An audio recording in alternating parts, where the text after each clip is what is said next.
बडबडे कासव. एक कासव होते. ते फारच बडबडे होते.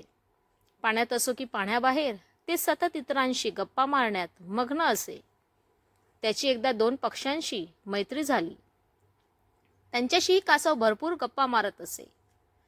त्याने त्या पक्ष्यांना मला कधीतरी तुमच्यासोबत उडायला घेऊन चला असा आग्रह केला. पण कासव कसे उडणार म्हणून ते पक्षी काही तयार होत नसत. कासवाने मात्र अनेक दिवस आपला आग्रह चालूच ठेवला. ते पक्षी भेटले की कासव उडण्याबद्दल बडबड सुरू करत असे. शेवटी त्याला कंटाळून ते पक्षी तयार झाले. कासव जड असल्यामुळे त्यांना एकट्याला घेऊन उडणे शक्य नव्हते. त्यांनी कासवाला घेऊन उडण्यासाठी एक शक्कल लढवली.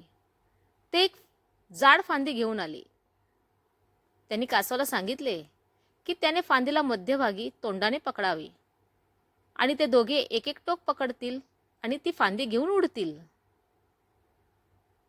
कासव तयार झाले.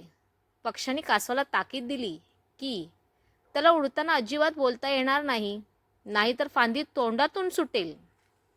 कासवाने ते मान्य केले. ठरल्याप्रमाणे ते पक्षी कासवाला फांदीवर घेऊन उडाले. ते एका गावावरून जात असताना हे विचित्र दृश्य पाहून लोक हसायला लागले, ओरडायला लागले.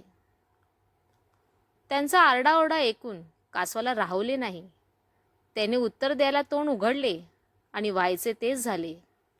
कासव फांदीवरून सुटले, खाली जमिनीवर येऊन आपटले आणि मेले.